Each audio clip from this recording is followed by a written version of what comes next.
What's going on, you guys? Coach Sensei, aka Buffers Gaming, and I'm back. And guess what I got? The GPD Win 5. I said I wasn't getting this device. I said I was going to wait on the IO Neo next, which is the 9-inch with the 385 or 395 in it. But this popped up on Amazon and I couldn't resist. Like, I woke up at 4 o'clock in the morning and randomly just went on Amazon and I was looking for like a eGPU, and this popped up and I was like, no fucking way. And it was like 2-day shipping. I was like, checkout. This came 2 days later and I was ecstatic. I was happy because I wasn't expecting to get one of these devices for like another 2-3 months because I wasn't going to order this from GPD and wait, and I wasn't going to order the One X Player Apex from China. I'm not doing that. I'll wait till I can walk into a store or get it from Amazon, but I'm never ordering from any of those companies. No knock against them. I just don't want to deal with the tariffs and the drama that a lot of people have went through. But anyway, back to this device. Is this a good device? Is it a great device? Do you need this device? I spent $2,300 getting this device here. And day one with this, I was like, I'm sending it back because it's very heavy. It's like it's a Lenovo Legion Go 2, the same exact weight, I think, when I scaled them. But all the weight is distributed to the center. You got that battery pack. So it feels like you're holding like a jackhammer. Like this is like a jackhammer. So it takes some getting used to. Like day one, I was just like, oh, it's going back. Day two, I was getting some wrist pain. I really was like, it's going back. And then like day 3, day 4, day 5, I started figuring out like how to use it. And mainly what I do is I'm just kind of like on the couch, chilling on the couch, and I just got it like just parked here, and I'm playing. And that takes the strain off my wrist. Now they do have a cord where you can take the battery off. You plug this little cable into the battery, and you can put it in your pocket. But it's the cable is thick. I got it around here somewhere. 1 second. All right. Yeah, this cable is kind of thick. I mean, it's not. Yeah, it's thick, and you kind of just see it. Like it's there, and it's kind of annoying. And it takes the feeling of it being a handheld out of the equation. Now, I'm not one of those guys. I don't nitpick about like playing plugged in or anything like that. Like most of the time, when I used to have my OG Lenovo Legion Go or my One X Player, I would have my power bank kind of seated here on my couch. This couch has these little flip ups, and I would have my power bank in a couch, and I would just have this USB cable, this very one, just kind of hanging out, and I would be playing and. No issue, no problem. But that cord it's a bit annoying. When it comes down to performance, this is the 385, not the 395. It's only about a 710 FPS difference. I don't think that'll matter on a chip like this. How does this compare into other devices that I have? I got the Xbox ROG Ally X, King of Comfort. I got the Claw. I just went out and got the One X Fly.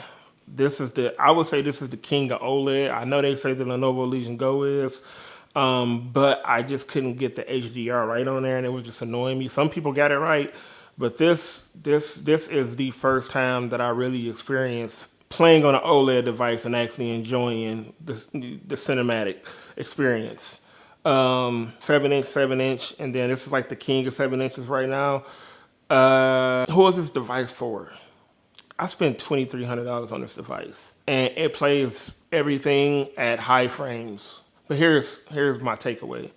All the games that I played, Resident Evil 3, Far Cry 5, Call of Duty, Cyberpunk, Red Dead Redemption, I haven't gotten to like any of the newer games, so it's kind of overkill for what I do. So maybe like if I had like Black Myth Wukong or Horizon Forbidden West, some of those other games that I see people like really get into, I think they'll enjoy this even more. As far as me, this device here, the One X Fly F1 Pro, this is an expensive device too. This is $1,500 with tax. It's like $1,700, and it's $600 more. So you going, yeah, I'd rather just spend the extra money. If I'm gonna go there, all the way there for $1,700, I might as well just get this. My issue with this is the 7-inch screen, all this power inside of a 7-inch screen. This needs a 9-inch or at least an 8-inch. And a 1X player at Apex, they do have that 8-inch, and I think people are going to enjoy this chip more on something like that. The people that don't have an issue with 7-inch devices, they're not going to have an issue with this. But what I did learn and what is a pro, for some reason, 720p on here looks exactly like 1080p. It's the first time I played 720p on one of these 7-inch devices, because I've tried it on like the ROG LIX and all my other devices, and I can tell the difference right away. And maybe because I'm using like the FSR and things like that, so it's just more noticeable. But when you're playing 720p and not using the upscaler, that 720p looks really good. So yeah, man, very good device. I don't know if I'm keeping it. I'm probably going to send it back and get the 1X Player Apex or wait on the IO Neo. But as of right now, I'm going to keep on test driving this thing out. And hopefully over time, it'll grow more and more on me. Like I said, it is heavy. You can take this battery off and you can play it plugged in. I think most people would do that. That's probably what I'm going to end up doing over the course of the next week. But the fun thing about it is you can just play everything. You can play everything. But if you got something like an Xbox ROG LIX, the Lenovo Legion Go 2, should you get this? I would probably say, I mean, if you're going to spend some money on the Lenovo Legion Go, I feel like the Lenovo Legion Go 2, no shade on the Lenovo Legion Go 2, I feel like all of that size, I feel like it's just swallowing up that Z2 Extreme chip. Like, I feel like that Lenovo Legion Go 2 should have had something like this in that, right? And then maybe they should have put the Z2 Extreme in this. That would have made more sense if they would have just swapped. But anyway, I like the device. I know there's a lot of people that's looking forward to getting this device, and they're going to watch this video, and they're going to want to know what should they do. And I would say probably wait on the 1X Player Apex. Wait on that 8-inch. But if you don't have an issue with a 7-inch, then you're going to be fine with this. Like, it plays everything. It really does.